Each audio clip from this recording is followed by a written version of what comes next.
Good morning.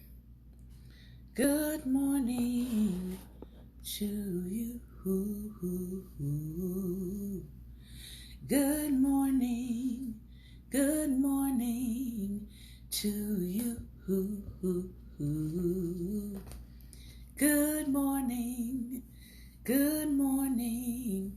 Won't you share with a friend or two? Good morning.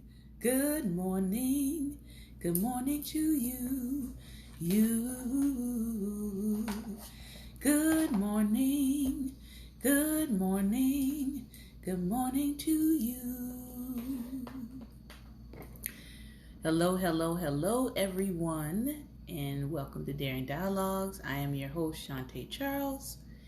I'm going to ask you to take a moment to share this broadcast out with those that you know need some guidance in the area of relationships in their life. And guess what? If you're alive, you need guidance. None of us have it all figured out, and none of us have it all together, but we do know the one who holds lots of keys and lots of answers to our relational issues. So, thank you for sharing this out on your page. Thank you for tweeting it out. If you're on my Facebook page on Daring Dialogues, thanks for sharing that out as well. I will share it to my personal page once I get done. Today we are dipping back into everyday narcissism, lead yourself first, inspiring leadership through solitude, and vindicating the vixens. You all thought I forgot, didn't you? Nope, I just had to get my checkout renewed from the library. Oh, vindicating the vixens. Yes, we're going to continue to talk about those women that people have a problem with. And we were on Bathsheba. We had just started Bathsheba. And we're going to be looking at Uriah the Hittite, her husband, on today. All right? So let's start with lead yourself first, which is, we've been talking about Mr. Eisenhower, the example of Eisenhower, and how analytical clarity can help us in our decision making. And we're looking at how Eisenhower dealt with certain situations that were happening at the start of World War II. So we're going to finish up this particular section that's talking about one of the strategies that Eisenhower used to help make decisions. For Eisenhower, the most rigorous way to think about a subject matter was to write about it. And so, on the subjects most important to his work, he made a practice of writing to himself. His son, John, himself a West Point graduate, who spent weeks by his father's side during the Normandy campaign, wrote after the war that throughout his life, my father had put many of his thoughts on paper, partly for the information of others, but even more to clarify thoughts in his own mind. That practice had special urgency during the war. In a remarkable February 1943 letter to his wife, Mamie, written just as German General Erwin Rommel began an attack that would rout Eisenhower's forces at Kasserine Pass in Tunisia, Eisenhower wrote about the loneliness of leadership. Saying that subordinates can advise, urge, help, and pray, but only one man in his mind and heart can decide. Do we or do we not? He added, the strain comes from not being sure that the analysis has been carefully and accurately made. Eisenhower always strove to make sure before committing his troops to combat that the analysis had been carefully and accurately made. But it was by no means easy for him to find the time to do so. Early in the war, he complained about the constant meetings he was forced to attend. Talk, talk, talk. Later, while stationed in London, he wrote in a letter to Mamie, "This is the longest stretch I've had for writing in a long time. One or two staff officers have been in for a moment since I began the first page. but no real conferences. I'm getting to hate the sound of that word. He added, I've gotten so hard-boiled about turning down invitations that I don't even see most of them. In another letter, he told Mamie that, quote, my days are always full. Even when I think I have a couple of hours to myself, something always happens to upset my plans. But it's right that we should be busy as long as we can retain time to think. Another letter sounded the same theme. My hours in the office are quite crowded, and necessary journeys are always interrupting. The result is that I must take a few hours off to think quietly when I can. And another, when I get driven to a certain point, my natural reaction is to scribble something to you. Sometimes it helps clarify things in my mind. Eisenhower found time to think and write because he made doing so a priority. His war papers are replete with documents and notes that he wrote, not for any official purpose, but specifically to distill his own thoughts. In July 1942, for example, the British rejected an American plan to land Allied forces that fall in Cherbourg, France. The plan was admittedly desperate, but was meant to provide emergency assistance to the Russians, whose position then was desperate also. The Battle of Stalingrad would soon begin. In a memo for his private diary, Eisenhower concisely described the far-reaching import of the British rejection of the plan, that the Allies could do virtually nothing to help the Russians remain in the war, and that the Allies must improve our own defensive situation in anticipation of a Russian collapse. Then Eisenhower sketched out the Allies' only remaining option for offensive action, namely an invasion of North Africa, which in fact took place in November 1942, with Eisenhower in command. A month after the Allied landings in North Africa, codenamed Torch, Eisenhower wrote a long and reflective diary entry in which he described the problems facing him in Tunisia and observed an orderly, logical mind is absolutely essential to a leader's success. To that end, Eisenhower dictated another diary entry a week later in which he cataloged in careful detail the Allied forces in North Africa, the German forces opposing them, and the risks he then faced. The entry lay in his desk for 2 weeks afterward. When Eisenhower's close friend and senior aide, Harry Butcher, asked him why he had written it, Ike replied, to crystallize my thoughts. On other occasions, Eisenhower identified questions rather than answers. After a 1942 meeting regarding the shortage of Allied landing craft for amphibious invasions, a problem that would plague him throughout the war, he wrote in his notepad 5 questions that needed answers. Among them, how in the heck can we win this war unless we crack some heads? And in August 1943, Eisenhower wrote out 5 more questions that needed answers regarding the upcoming Allied invasion of Italy.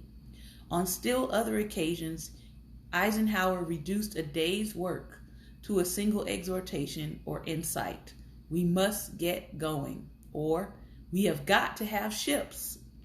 Frequently, Eisenhower's practice of thinking by writing not only clarified his thoughts, but also stabilized him emotionally. Some of Eisenhower's most difficult moments during the war came in the hours after a major operation began, when success or failure was out of his hands and an infantry lieutenant could do more to affect the outcome than Eisenhower could. His first such moment came on November 8, 1942, during the Torch landings in North Africa, then the largest amphibious invasion ever attempted.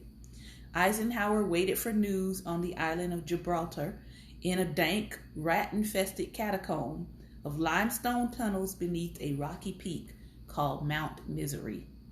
There, in a tiny office with a single bulb hanging from the ceiling, Eisenhower wrote out on a sheet of notepaper a 10-point memo entitled, Worries of a Commander. The first was, Spain is so ominently quiet. The third was that, according to early reports, resistance by Vichy French troops has blazed up. 3 other worries involved Henri Guérard, the French general, who Allies hoped could convince the French to stop fighting, and with whom Eisenhower was engaged in frustrated negotiations. Guérard demanded that he commanded all Allied forces in North Africa. Another was that, quote, "We don't know whereabouts or conditions of our airborne force." And last worry, we cannot find out anything. 2 months later, at his headquarters in Tunisia, Eisenhower wrote another memo for his diary and stuck it in his desk. Again, he explained to Butcher that he had written the memo to clarify his thoughts. But the memo's opening lines state an additional purpose. Quote, "This past week has been a succession of disappointments. I'm just writing them down so as to forget them." Eisenhower then blew off steam on several points. Each day, the tactical situation has gotten worse. The aggressive action and local attack I laboriously planned for 24th and following days have had to be abandoned. The newspapers want my scalp for political censorship, but there is none. Has not been for 2 weeks. Why the yell? Sometimes Eisenhower used solitary and solitude simply to reflect on the terribly sad nature of his work. The night before a battle in North Africa, he silently watched an infantry captain address his men. Eisenhower later described the scene. There was no outward stamp of piety on this officer, but his words moved me as deeply as any I have ever heard. Almighty God, as we prepare for action from which some of us may not return, we humbly place our faith and trust in Thee. We do not pray for victory, nor even for our individual safety. We pray for help that none of us may let a comrade down, that each of us may do his duty to himself, his comrades, and his country, and so be worthy of our American heritage. I walked away with tears in my eyes, dropping into the sand. Eisenhower then used the occasion to engage in his long-standing habit of seeking solitude as he looked out at the moonlit desert in quiet contemplation. On another occasion in Algiers, Ike was scheduled to meet one morning with Churchill concerning the upcoming invasion of Sicily. Early that morning, a West Point classmate wandered down from the city toward the Mediterranean shoreline. There he saw Eisenhower in contemplation, alone. As I approached a deserted section of the beach, I saw him seated on the wreckage of a small boat facing out to sea. In his hand was a crusty, ripped canteen cover, which had been half buried among other military debris discarded on the sand. I stopped and watched Ike. He stared at the canteen cover a long while, then looked out across the sea. Finally, he folded the cover carefully and placed it inside the boat, stood up, adjusted his cap, and strode off to his staff car, which was parked up the beach. With a renewed inner peace, Eisenhower then returned to his office for the meeting. So, very good exercise. Writing to yourself to clarify your thoughts. You can put some hearts on the screen if you actually do that. I have several journals where I would write to myself to clarify my thoughts and clarify some things that were happening to me at some of the, I would probably say, worst times of my life. And I actually go back and read them because I don't want to forget some of the things that happened and the lessons that I learned and the lessons that I learned about people and their responses to poverty, their responses to thinking that somebody's beneath them. Those are lessons that I want to rehearse in my mind because I don't ever want to be on the other side of that equation. I don't ever want to be the person who thinks that I am so better than someone else that I would fix my mouth to treat someone or speak to someone in a degrading manner, to degrade their humanity, to degrade their value, because everybody has value, right? So I actually found that very helpful, that during the times when I was having the most difficult experiences in my life to keep a journal and actually write down some of the things that I could not believe was happening. And like I said, every now and then I do go back and take a look at those journals, and I say to myself, wow, look how far we've come. It's amazing to me. So every day I'm thankful, and I don't want to forget, because when we forget, we stop being thankful. So let's talk a little bit about everyday narcissism, and then we're going to end with vindicating the vixens today. Let me check my time. Okay, we're doing pretty good for time. In everyday narcissism, we're covering the topic building boundaries, something that we're also working on in my private coaching group. We're going to be looking at a case study of Lindsay and Philippe. Then we're going to be looking at some crisis points. And then we're going to look at a healing activity, which is paying attention to your body. Paying attention to your body. So let's look at Lindsay and Philippe's story today. Lindsay came to therapy very distressed and sad. Her marriage of 40 years had just ended. In May, her husband made her a beautiful Mother's Day card in which he expounded on his love for her. 3 weeks later, he told her he was seeking a divorce. Lindsay was understandably in shock. She told me she and her husband never fought, and she was always able to say clearly what she wanted in the marriage. In fact, she felt that in many ways their marriage was ideal. Yet clearly it had been otherwise. Eventually, through my sessions with Lindsay, I discovered that her husband, Philippe, was chronically passive. He almost never stood up for what he wanted and usually deferred to her wishes. What Lindsay saw as similar interests and great compatibility was Philippe's passive agreement to whatever she wanted. After 4 decades of not getting his needs met because he rarely made them known, Philippe was bursting with anger and resentment. He blamed Lindsay for most of his unhappiness, so he decided to leave, imagining that once she was out of his life, happiness would magically appear. Even in filing for divorce, Philippe was still being passive. Instead of telling Lindsay what he needed and wanted, or even being willing to talk about what had been bothering him, he simply announced that the marriage was over and left. Let me take a sip on that.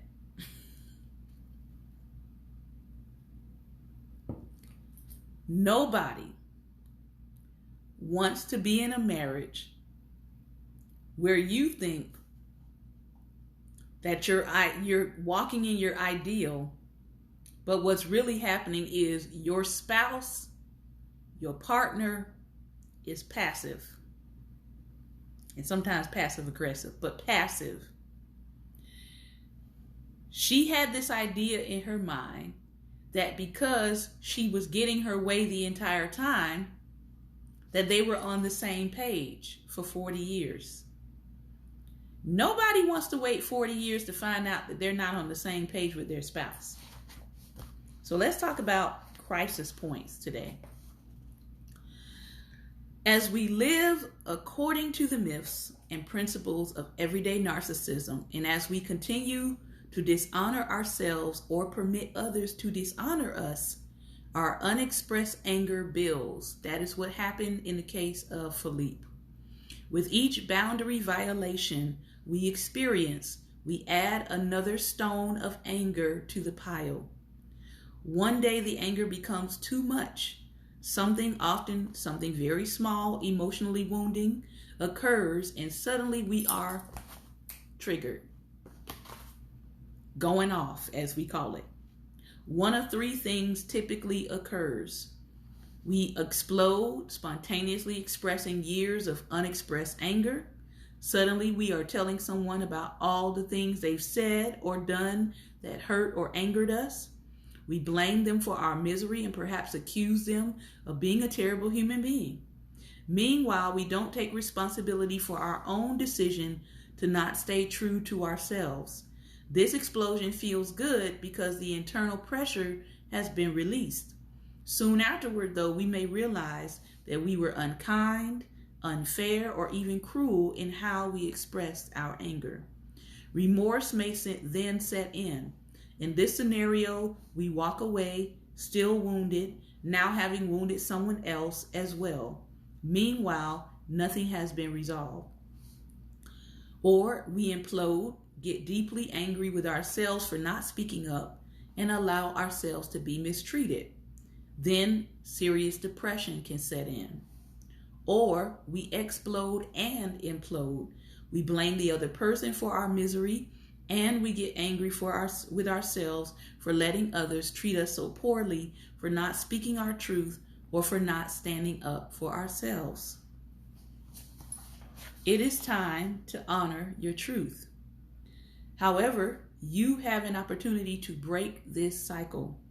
You can learn to honor your truth and openly express yourself to others without exploding or imploding. You can learn how to express yourself to others with a combination of honesty, kindness, and graciousness. Honesty, kindness, and graciousness sounds like fruit of the Spirit. Sounds like things we should probably be practicing all the time. Challenging the lies inherent in the myths and principles of everyday narcissism. Here are some ways that you can do that.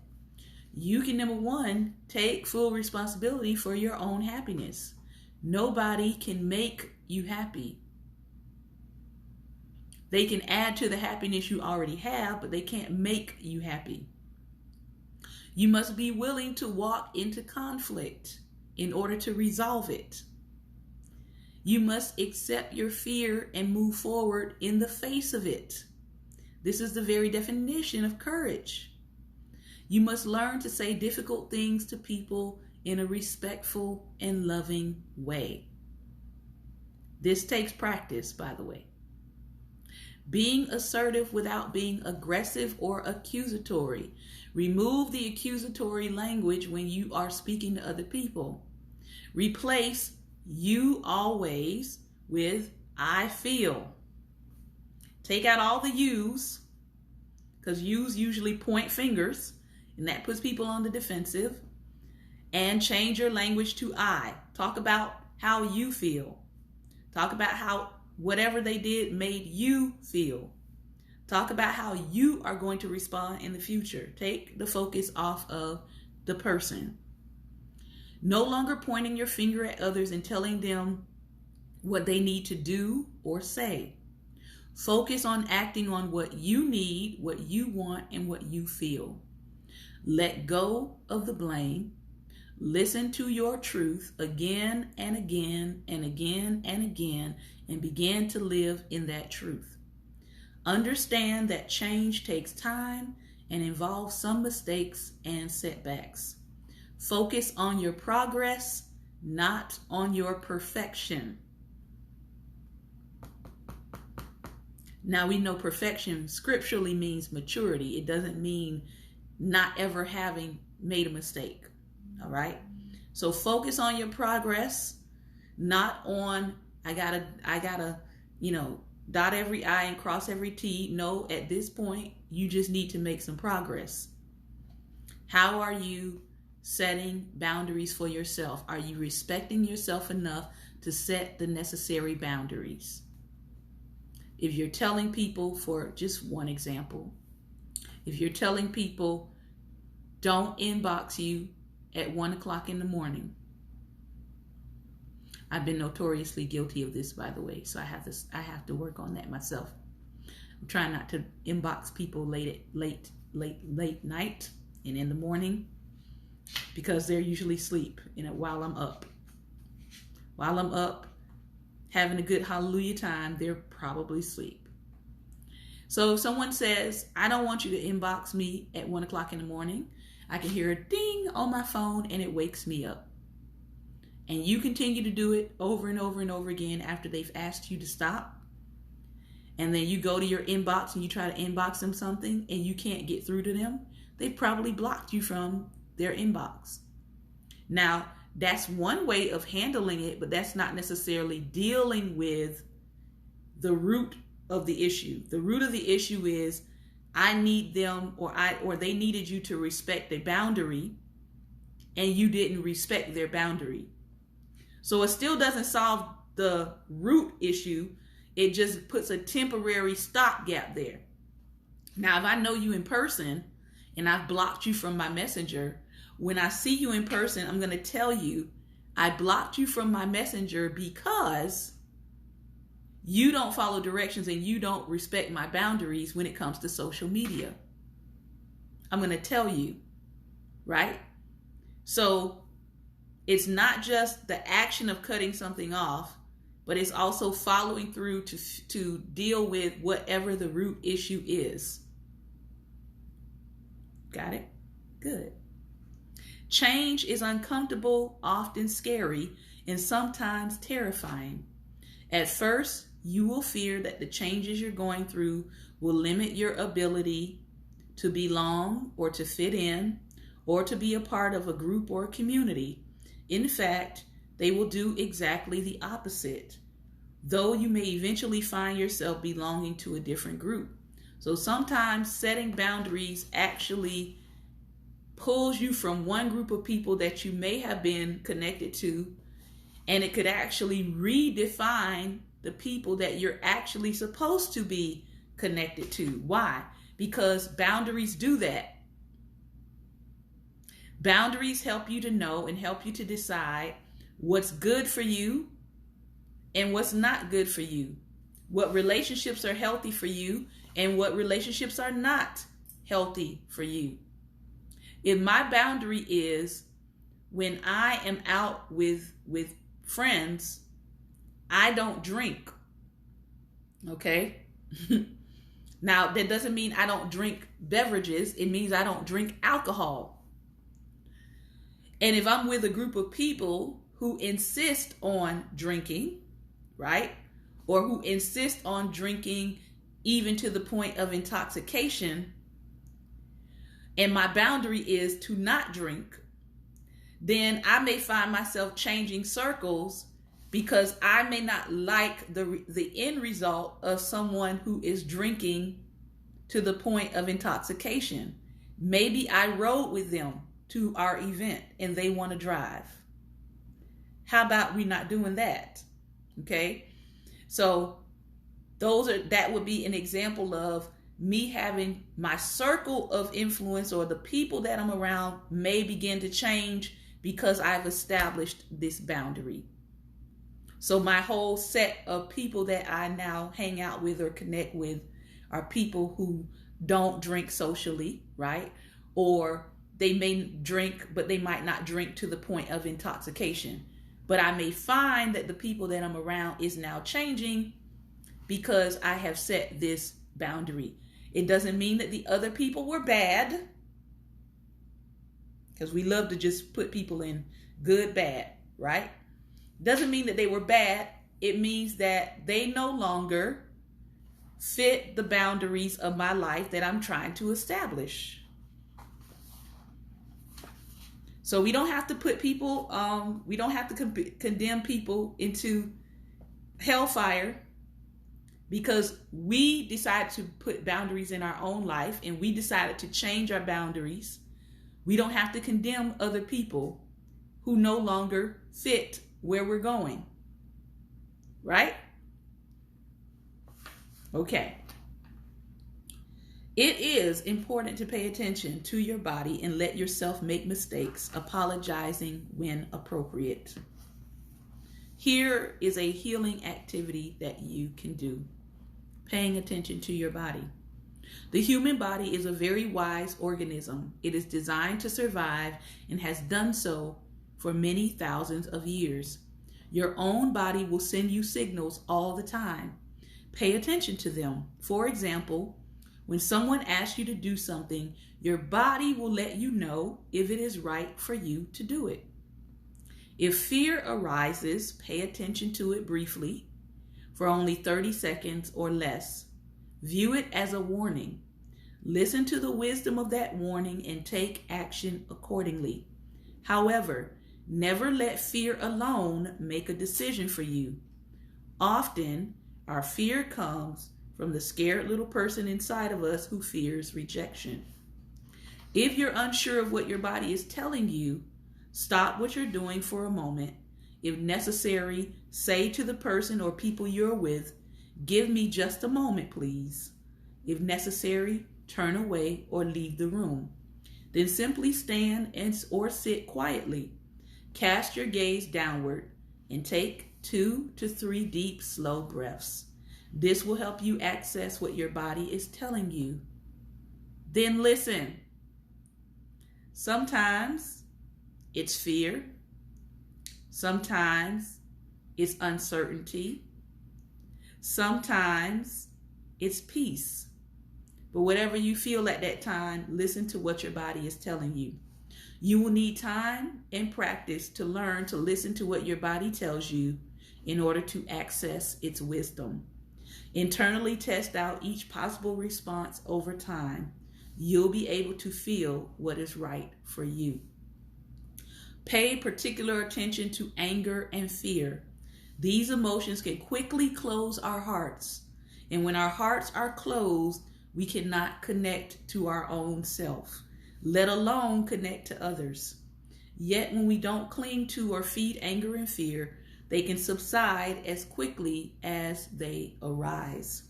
When we get angry with children and say harsh things to them, our hearts are closed and we are disconnected from both their heart and our own. Yet 10 minutes later, once our anger has subsided, our heart starts to open again. We reconnect to our heart, we feel love for children once again, and then we wind up feeling badly for what we said or did. So, listen to your body. Many times, many of us ignore our body. We override feelings in our body. We say, "Oh, it's just an ache for now. I'll get over it." Things of that nature. Listen to your body. My husband has a testimony about that.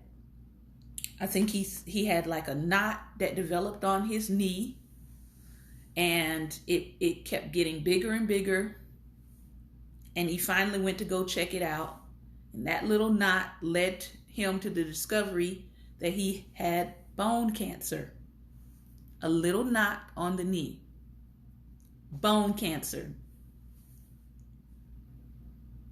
He's here today. No chemotherapy, no amputation, no radiation, because he took time to pay attention to a little knot on his knee. Pay attention to your body. There are people who will tell you, pay attention to your spirit, pay attention to your spirit, pay attention to your spirit. And we can visibly see how many people are paying lots of attention to their spirit, and they're completely ignoring their body. They're ignoring the earth suit that God gave them to operate in.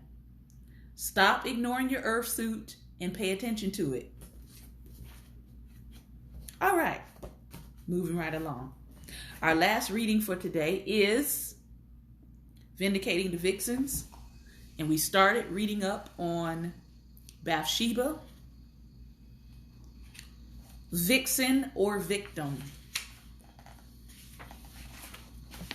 I'm going to read one of the charts in this book just as a refresher for us about what we suggest about Bathsheba versus what the evidence in the text suggests.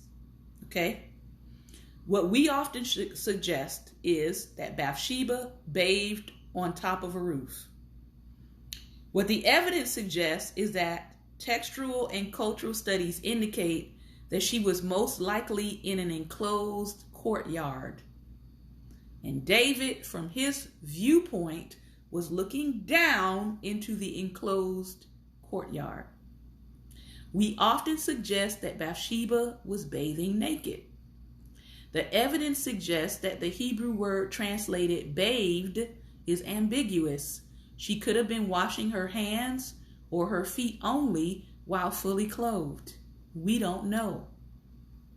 We often suggest that Bathsheba's immodesty was what caused King David to stumble. The evidence suggests that David was actually a voyeur or a peeping Tom. We often suggest that Bathsheba willingly came to the palace to meet the king.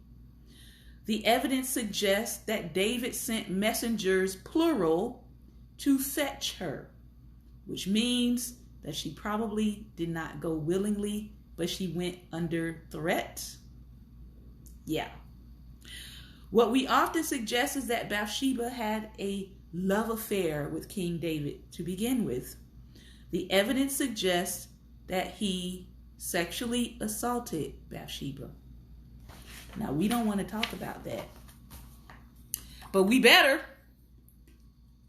because the cases of sexual assault happening amongst clergymen and the cases of sexual assault happening within church bodies is on decline.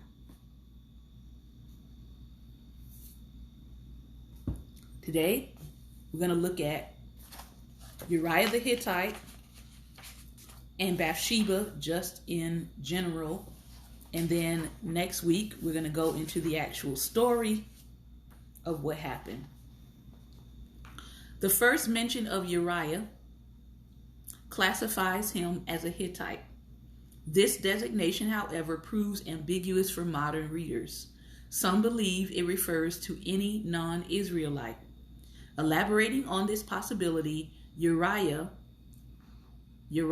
Kim, a professor at Hartford Seminary, suggests, I think it functions the way the term Asia is used in the U.S.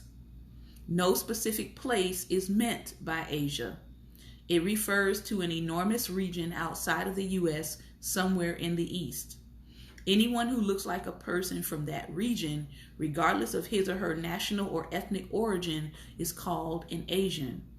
It is also possible Uriah belonged to the clan of Jebusites, who had assimilated themselves amongst the people of Jerusalem.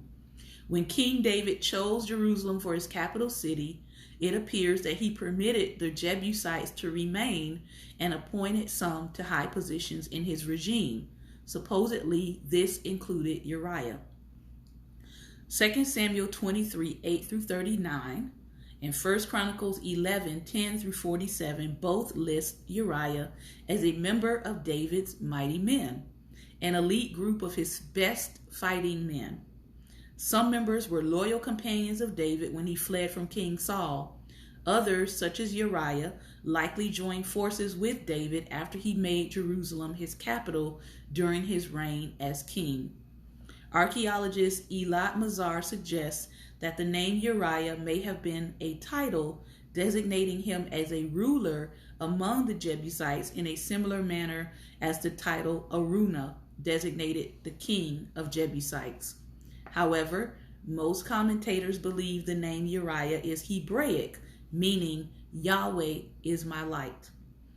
Kim says of this Uriah, he may have been a member of a ruling family in Jerusalem when the Jebusites controlled the city, but he managed to differentiate himself from the Jebusites.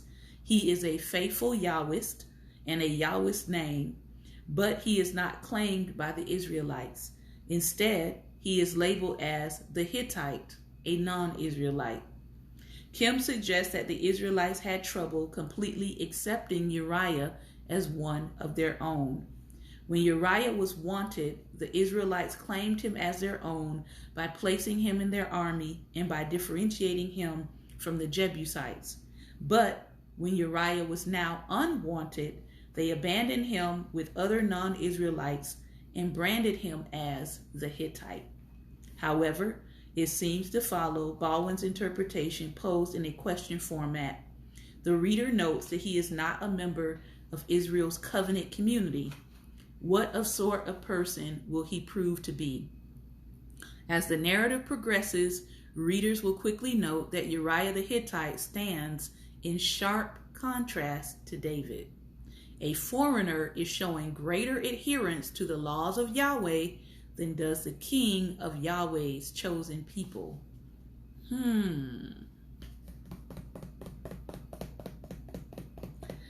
Woo, boy. So now this adds a little bit more context to why David might have set his sights or set his eyes on Bathsheba. Because if Uriah was, let's just say he was the star soldier, all right, and he could have been showing David up with his strong adherence to the law of God, and he's a non-Hebrew, and if he was, as we see in the text, he was a man of great integrity, saying that he would not go and sleep with his wife, but he would actually stay out with the soldiers because he didn't want to have a pleasurable time while his men were at war. I can see how it would be an issue. Yeah, I could see how David might feel some kind of way about Uriah.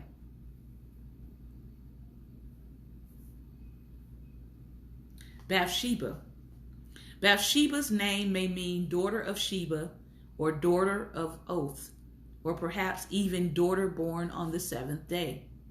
She is identified both by her husband's name, the wife of Uriah the Hittite, and her father's name, daughter of Eliam. 2 Samuel 11:3. According to the Talmud, Bathsheba's grandfather was Ahithophel, one of King David's advisors.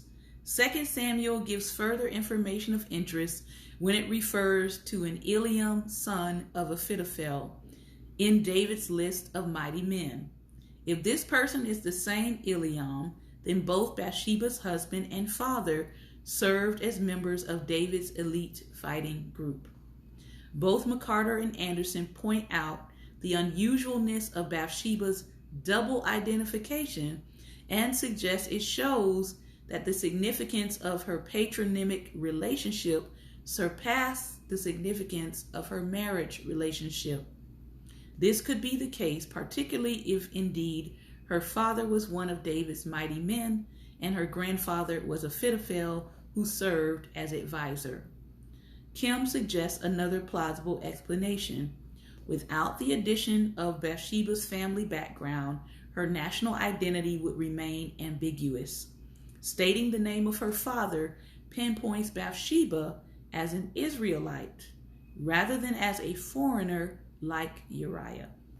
As a final possibility, the messengers who gave David Bathsheba's double identification might have done so as another get a clue, David, get a clue, David moment.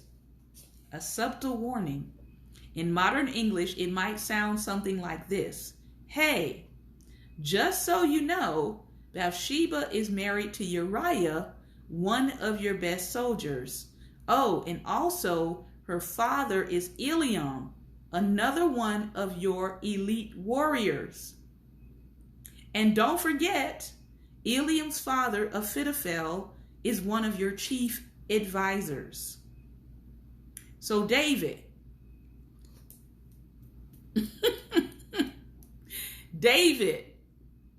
hello, David. Before you engage in this behavior, we just want you to kind of know how many relationships you're about to mess over if you mess over her. Ever had anybody try to do that? Ever had anybody in your life try to warn you of the possible consequences of what you're about to do and the, domino effect of how many other relationships are going to be turned upside down Should you go this route, David, king? So clearly, messing up his relationship with 3 men, 2 of them fighting soldiers, one of them is a trusted advisor. He was willing to destroy 3 relationships to get to 1 woman. Oh, Lord. Let me just introduce the story. While his troops battled the Ammonites, David found himself one particular afternoon along the roof of his palace. From his vantage point, he saw a woman bathing. Her great beauty captivated him, and he inquired as to her identity. One of David's servants replied, "Is not this Bathsheba, the daughter of Eliam, the wife of Uriah the Hittite?" Yet David chose to ignore the implications of the acquired information as he fetched her to his chambers. So David sent messengers and took her, and she came to him, and he lay with her. Now she had been purifying herself from her uncleanness. Then she returned to her house. After their illicit encounter, Bathsheba sent word that she was pregnant. David attempted to solve this problem by summoning Uriah from the battlefield for a report on the war.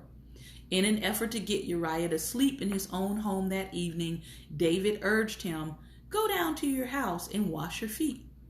If Uriah had gone along with David's plan, no one would have been able to prove David was the father of Bathsheba's baby.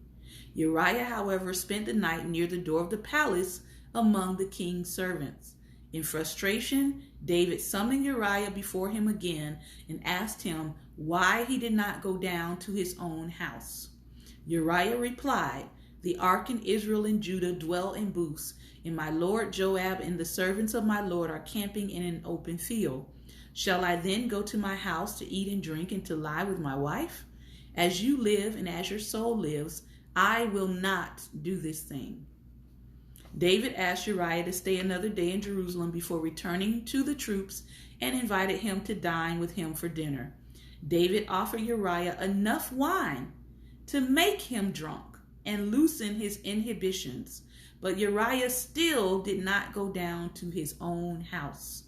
One commentator points out, "So on the one hand was the king of Israel, unfaithful and disloyal. Deliberately and willfully he engaged in adultery with the spouse of one of his warriors. On the other hand, that warrior, very besotted, was emerging more faithful to God, to liege and comrades than was the sober and scheming David." The next day, David sent Uriah back to the battlefield with a letter for his military commander Joab. David wanted the troops to withdraw from Uriah in the heat of battle, leaving him surrounded by enemy soldiers. Even if Joab had been able to have all the soldiers except Uriah withdraw at the same time, it seems unlikely that Uriah would not have noticed and followed his retreating comrades. So in order to carry out David's desire for Uriah's death, Joab actually sacrificed other soldiers as well, because he couldn't tell them to withdraw. Uriah's death left David free to play the noble man and marry Uriah's widow. David's cover-up temporarily got him out of trouble, but God was displeased and sent the prophet Nathan to confront David. Nathan told a story about a rich man who stole a lamb from his poor neighbor. When David grew vexed over the rich man's actions, Nathan announced, "You are the man." David finally admitted his sin, but still faced painful consequences, including the death of Bathsheba's child.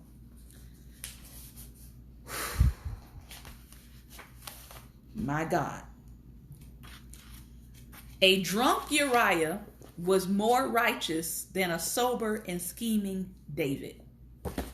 I just want to let that marinate for a moment. Just let it sit. Let that sit with you for a moment. Next week, we will continue to learn what happened after that. Most of you already know, but we're going to look at it from a study standpoint. This has been another episode of Daring Dialogues, and I am your host, Shantae Charles. I want to hear from you what you think about today's messages on everyday narcissism, building boundaries. Clearly, David didn't build any. David didn't have any. David destroyed relationships. So let's talk. Let's talk. Facebook Live, I will talk to you on tomorrow with Thinking Theology Thursday. Take care and God bless.